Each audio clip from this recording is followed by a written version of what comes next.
Hi guys, so welcome back to my channel. So ngayon nga pala is ngayon na lang ako nakapag-video. And apakatagal na, like 4 years or mga 5 years na din na lumipas. Nag-video ko dati.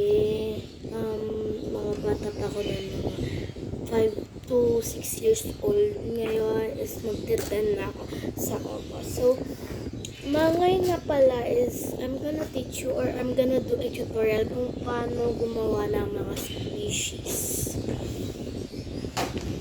Like this.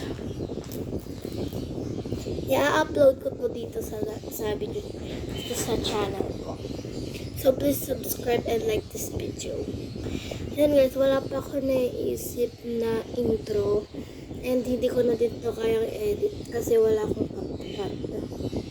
Pero yan, so ang mga materials na kailangan mo sa paggawa ng species is gunting, tape, lapis, tapos pwede ka rin gumamit ng roller. Tapos, gagamit ka syempre ng mga markers. At gagamit ka din ng papel. So, pwede kahit anong papel. Ayan. Pwede kang gumamit ng bond paper. Pwede ka rin gumamit ng mga sheets ng paper na parang ganito. Parang ganito guys. Or di naman kaya yung galing sa notebook. Yung ganito. So, ituturo ko na. So, first, kailangan nyo munang mag-drawing ng design nyo. So, ngayon, ituturo ko na lang muna kung paano ko to ginawa. Actually, may nakalimutan pala ako. Kailangan nyo din ng stuffing. Pwede kayong gumamit ng bulak, guys. Ayan, kailangan nyo ng stuffing. So, tuturuan ko kayo kung paano ko to ginawa. So, una, mag-trace muna kayo ng dalawang triangle. So, pwede naman kayo kumuha ng kahit anong nyo. Kung anong gusto nyong triangle. By the way, kailangan pala, pagka mag-trace kayo ng ganito, dapat landscape yung gawin nyo or gamitin. Okay, so, i-trace nyo na. Pwedeng isa lang yung gamitin nyo. Or pwedeng isa lang yung i-trace nyo. So, i-trace ko na guys.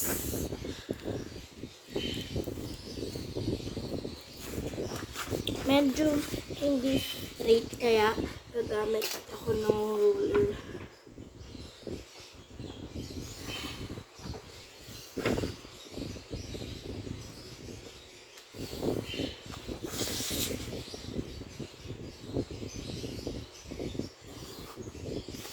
So, ganyan. Next naman is gagawa kayo ng parang strip na ganyan. So, dito kayo sa taas. Dito nyo gawin yung parang strip. So, mag-line na kayo dyan.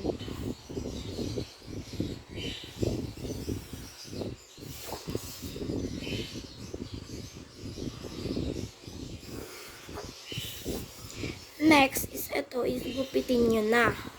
Kasi kailangan yung i-fold para mas maganda or mas pantay ito. So, itanggalin nyo na. First, i-fold nyo muna ito.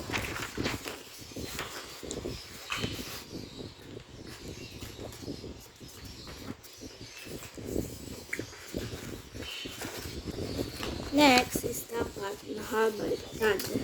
And then, ako kasi ganito ako magpilas ng papel. Pagka wala akong halimbawa gunting or ano. Ganito na lang para mas madali or medyo pantay. Hindi kasi kupunti magkupugay. So, ganyan. Easy lang.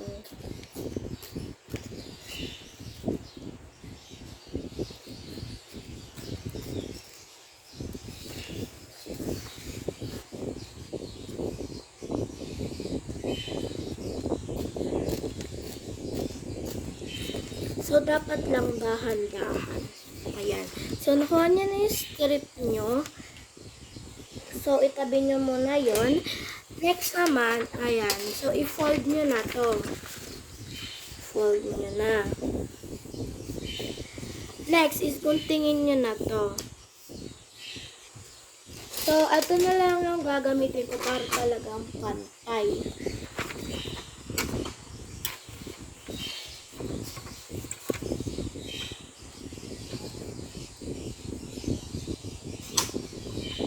Hala.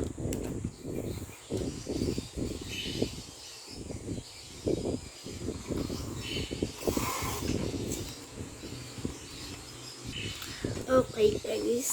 So, ayan. Ano nyo lang guys. Tuloy-tuloy nyo lang i-ano para mas mayos na. Tuloy-tuloy nyo lang siyang gupitin. Ay, sorry. Tuloy-tuloy lang guys. Ay. Lang guys. Dapat pantay.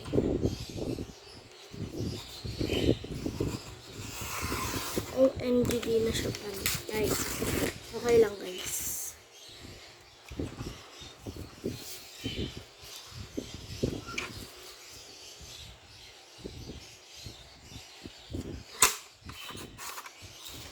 So, ayan. So, magiging dalawa na yung pieces na triangle. And then, so, ang magiging ano niyan is total of 3 pieces. So, yun guys, sorry ko bago-bago ko ng camera ini. So, next naman is kukuha na kayo ng pangkulay niyo. Kung ano man ang gusto nyong ikulay. So, kukulayan ko lang ito ng mabilis, hindi ko na ibibidyo. So, ayan na guys. Next naman is yung atong strip naman yung kukulayan nyo. So, ayan na guys. So, magkaibang kulay nga pala. Ayan guys, next is iti-tape nyo to lahat. Parang ilalaminate nyo siya ng tape. So, iti-tape ko lang siya guys. So, ayan guys, itapean ko na sila. So, next naman is ganito.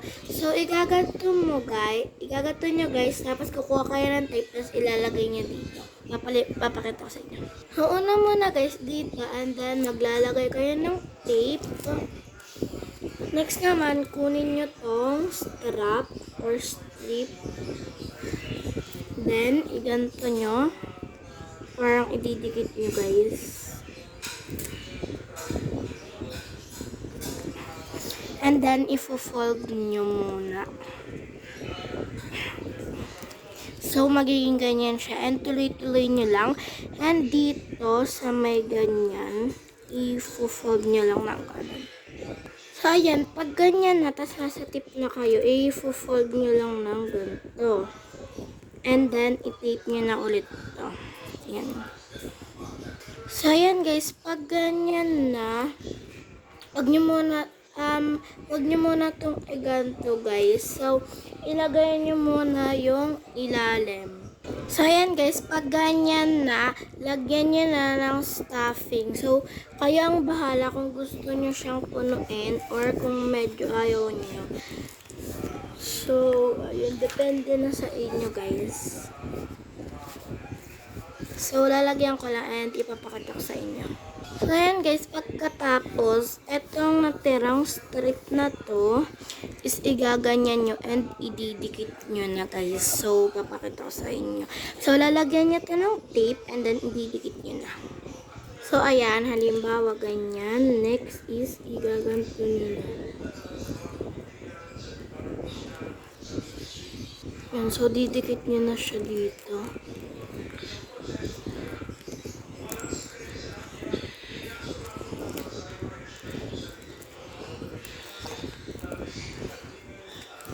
Then, pati yung kabila. So, ayan, pagkatapos yung itip, ayan ang itsura niya. Diyan.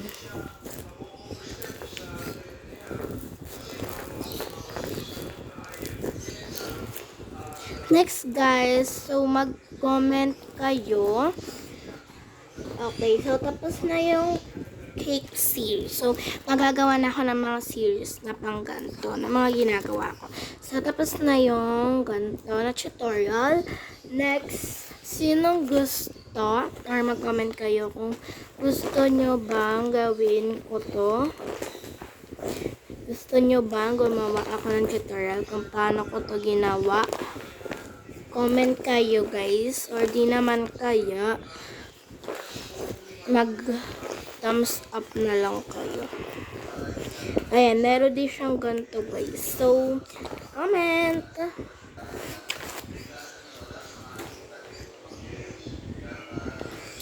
So, yun